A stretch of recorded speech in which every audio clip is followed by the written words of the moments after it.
Everyone, I have Dana with us today from Nettle Valley Farms, and she is going to be discussing Pasture Pigs 101 with us. So I will have us muted, but if you have questions towards the end, let me know and we'll just unmute. Okay, all right.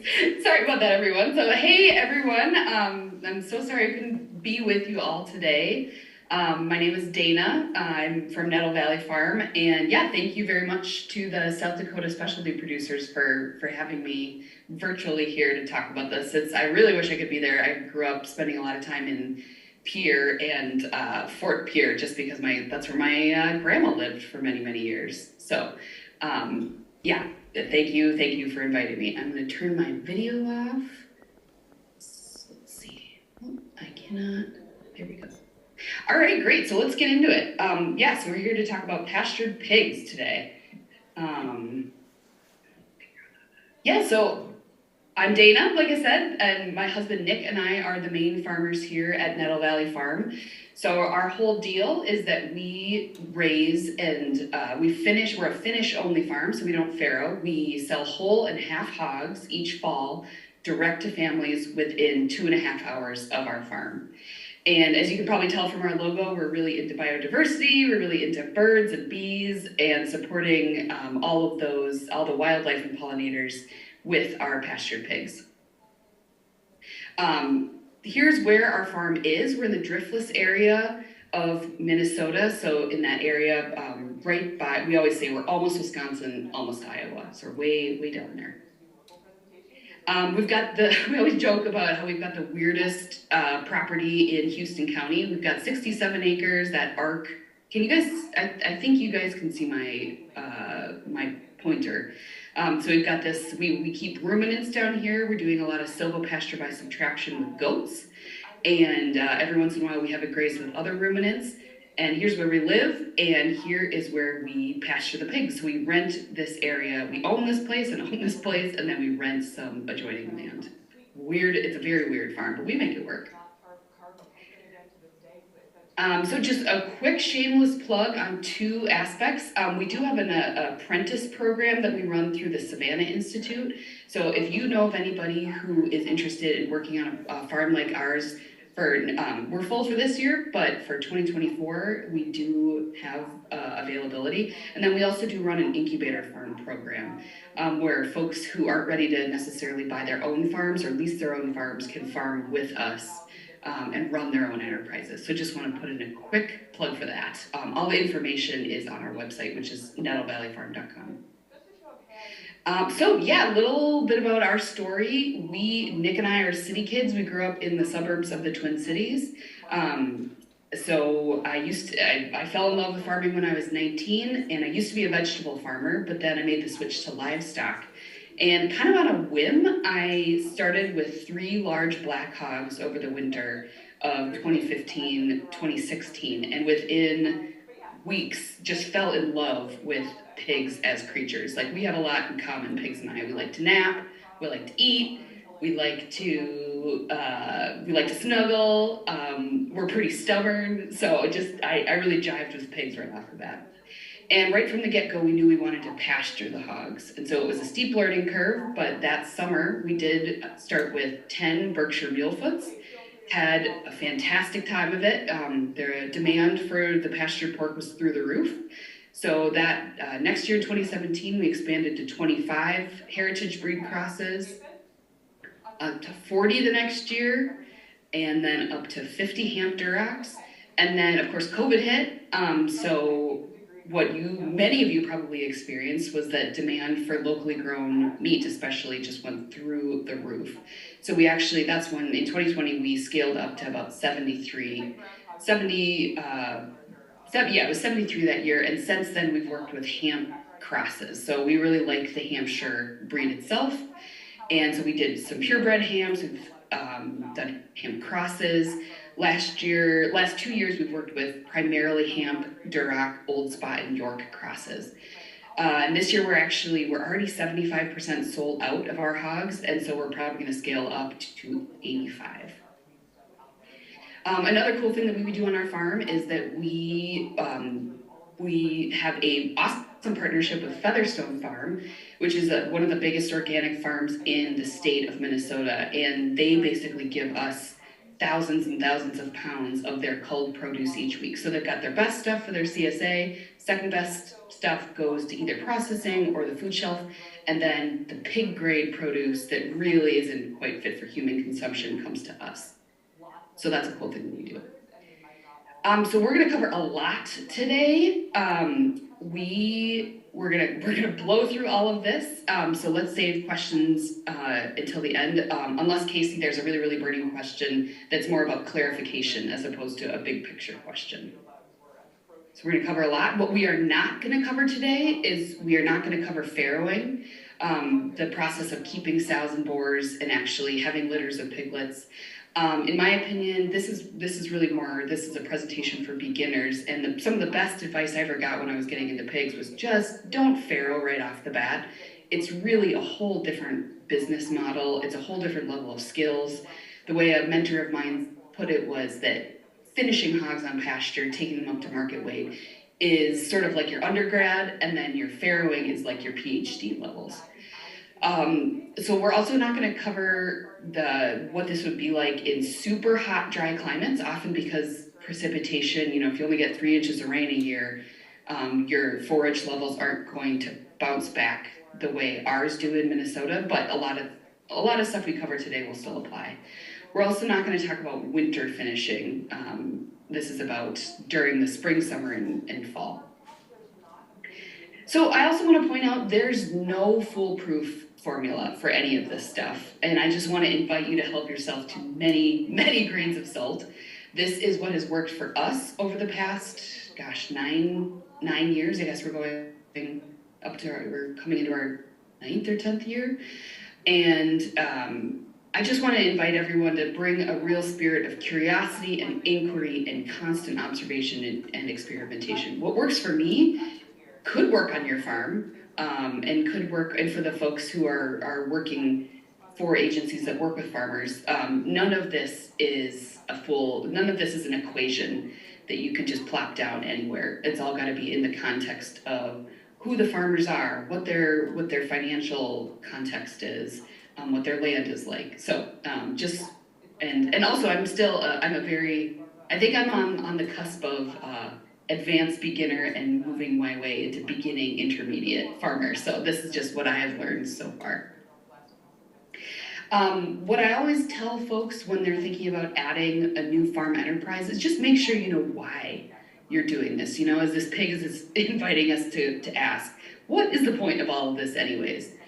Way too often beginning farmers come to me and they watched a YouTube video and they got really excited about pigs, and all of a sudden they want to add pigs. And my advice is to always don't do what I did, which is to just on a whim get into pork and pigs. Really think through, like, why are you doing this? Are you trying to add a profitable farm enterprise? Do you want to do land clearing? Is what you want just cheap meat? Meat for your family, agritourism, waste stream utilization? There's a whole lot of holistic management planning resources out there, and if anyone's curious about those, just shoot me an email. It's just nettlevalleyfarm@gmail.com, and I can send you a list of those. We don't have time to go into it today, but this has been an extremely valuable part of our farm planning journey, and so I want to encourage everyone to look into that. You gotta know your why with pigs, because they are tough in a way that a lot of other enterprises are not tough. For instance, I hear a lot of the times, you really you have to honor the pig's nature and what a pig has evolved to be and to do versus other species. I cannot tell you how often I hear, oh, Dana, I heard about this amazing breed of pig on the internet that it doesn't root, and it only grazes, and it doesn't need any grain. And usually my answer to that for beginners anyways is like, yes, that is called a sheep. A livestock that doesn't have a feed bill, and it thrives only on forage. Yeah, that's a ruminant. And I'm sure everyone in the room already knows about the difference between omnivores, monogastrics, herbivores, and ruminants. But just in case, a quick overview, we are omnivores. We have, when we're monogastrics, we have one stomach. We need a wide variety of fats, carbs, proteins, to thrive. It'd be like, and trying to force a pig or a person to eat only salad for the rest of their life. You know, maybe they would survive, but they're certainly not gonna gain weight, and they're not gonna thrive. Versus herbivores and ruminants with all of those different stomachs have evolved to thrive off of forage alone, just like that goat on the right there. So I would just say, you know, as a beginner, you want to make sure you're planning your enterprise, adding this enterprise, and you're planning for a feed bill. Yes, there are farms out there who raise pigs on pasture and don't feed grain, like Walt at Sugar Mountain Farm out in Vermont. There are a couple other folks out there, but if you scratch beneath the surface, there is always some sort of special circumstance. Like they've got unlimited whey, or they've got genetics that they've been working on for 40 years, plus they've got spent brewer's grain or something. There's always a special circumstance. So what I encourage folks to do is just as a beginner, honor the nature of the creature that you're working with. You're just right off the bat, you're gonna have a feed bill, and it's probably gonna be pretty high. Our feed bill is like $800 to $900 a ton right now. Granted, we do an organic pea and barley feed that doesn't have any corn or soy. But so I just want, right off the bat, I want you to think about that. And also before you add pigs, I do want to warn folks, they can be just very uniquely challenging. They, like this pasture on the right here, what happened here, this is back in the day when we didn't have a sacrifice area to take them off to, you know, they can absolutely liquefy a pasture in just a few days. How I like to describe it is they're basically like little rototillers with no off switch. And as we all know from gardening, if you get an inch of rain, you would not go out and start trying to rototill. And so they can really be hard on soil structure and soil health, and do some damage. Also, unlike other kinds of livestock, there is so much poop. So much poop. A 300-pound sow, for instance, poops like 25 pounds a day, and pigs themselves don't smell, but their poop is quite smelly. It's the closest thing to human poop. So you gotta know that. You gotta plan for that.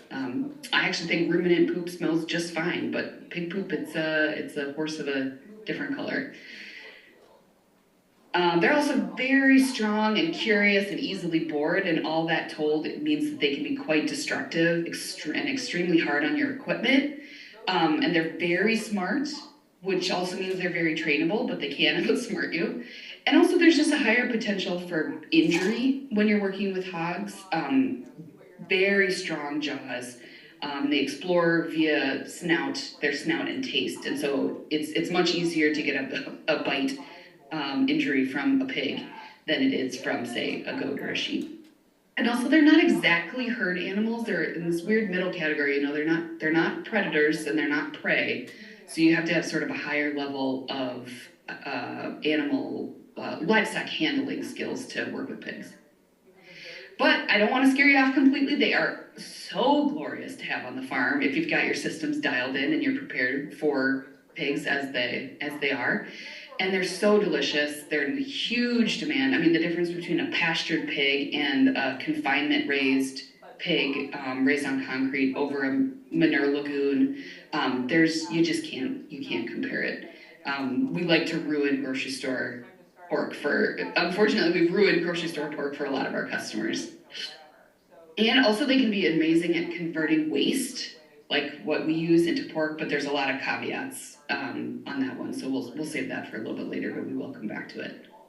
So yeah, respect the nature and needs of the pig itself and ask yourself before you get pigs, do you actually want pigs? Or is what you're imagining maybe a better fit for goats or sheep or cattle? And then do you actually want pigs, or is it just that you want pork? I know a lot of smaller farmers can fall into this trap of thinking they have to do everything themselves.